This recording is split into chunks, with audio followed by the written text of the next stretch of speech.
یوې اکټرې د خپلې لور تصویر 14 میلیون ډالر کې خرڅ کړي. یوه سترګه جوړولو لپاره څومره ځمکې پکار دي؟ 12 کاله جیل کې تیرولو نه پس یو کس ته 8 کروڑه ملاو شوې. ټولو نه عامه مرغۍ کومه یو ده؟ تاسو ته کینیډا کې 3000 فری ډالرې ملاوېدی شي. زموږ ویډیو ډیره مزیداره ده چې ستاسو ګس طرف ته سیزونه ایښودو نه پس تاسو یریدلی شئ، خو که تاسو ته ډیسټروفوبیا وي هله. دراصل دا یو طبي بیماری ده. اکثر ښي طرف ته شی ایښودلو نه پس دغه خلک یری د هغو ښي طرف ته چې کله اکثر ته شی کېدی هغو ته داسې ښکاري یا لګي چې دا شی به وغورځېږي یا به یې څوک اوچت کړي، یعنې همیشه دوی په یو ګبراهټ کې اوسیږي. ټولو نه عامه مرغۍ کومه یو ده؟ مرغه خو هر سړی پیژني، یو قسمه مرغۍ پیژني، خو تاسو چېرته دا سوچ کړی چې ټولو نه عامه مرغۍ کومه یو ده چې هغه به تقریبا هر سړی لیدلی وي؟ نو دې مرغۍ ته ویل کېږي ریډ بیلي کویلا.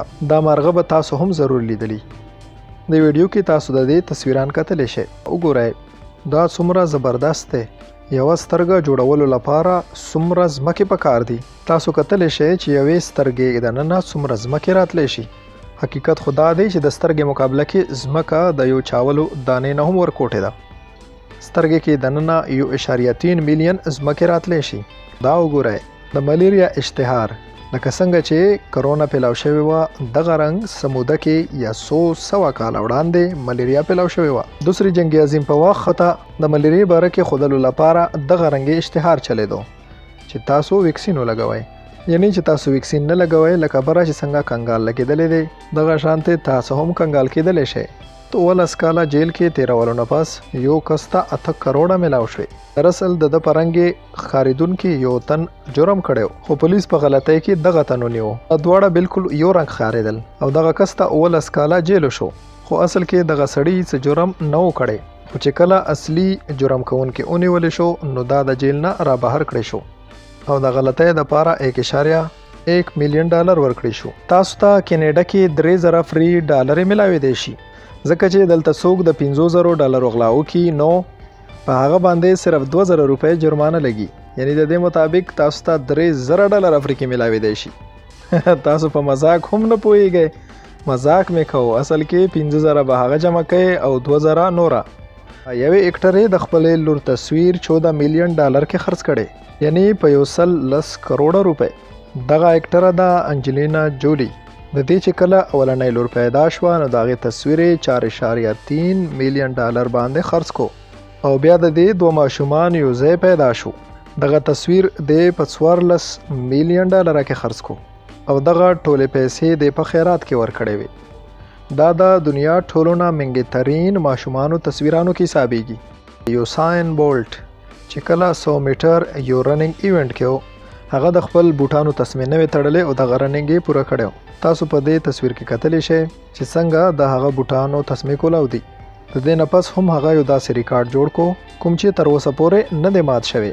دغه ډیوایس به یو ورځ ستاسو زړه تبدیل کړي، د ستاسو زړه ځای به ونیسي، خو تاسو به هارت بیټ باندې نه پوهیږئ، یعنی په دړکن.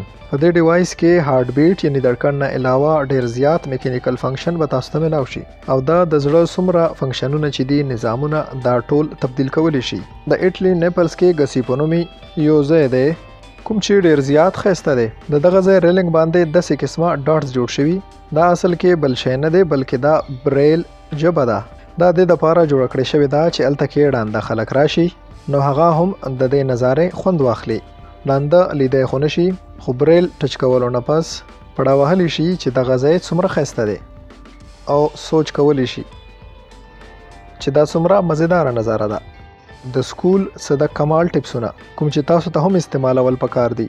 ټولو نه وړاندې که تاسو نن هم پنسل استعمالوئ نو تاسو ته پکار دي چې د ربړ سره راتلونکي پنسل چې دی دا استعمال کړئ. ځینې پنسلونو شاته او دغې پنسل کې ټوپۍ دننه بلکې ټوپۍ د پاسه ریزر یعنی ربړ لګېدلی دی.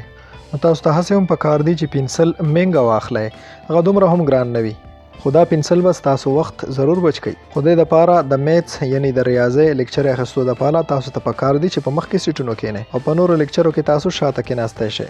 خو که پړای ته مو زړه نه هم کېږي ولې بیا هم چې ټیچر تاسو ته وایي چې کم څیز مارک کوئ تاسو هغه ضرور مارک کوئ.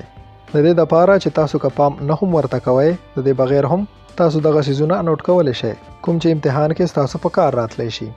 زیاتره ټاپران هم دغه کار کوي. دا و نن زموږ ویډیو. امید دی چې تاسو به خوښ شوي. کمنټ کې موږ ته ووایئ. د خپل ځان او چاپېریال خیال ساتئ. د لوی الله په امان.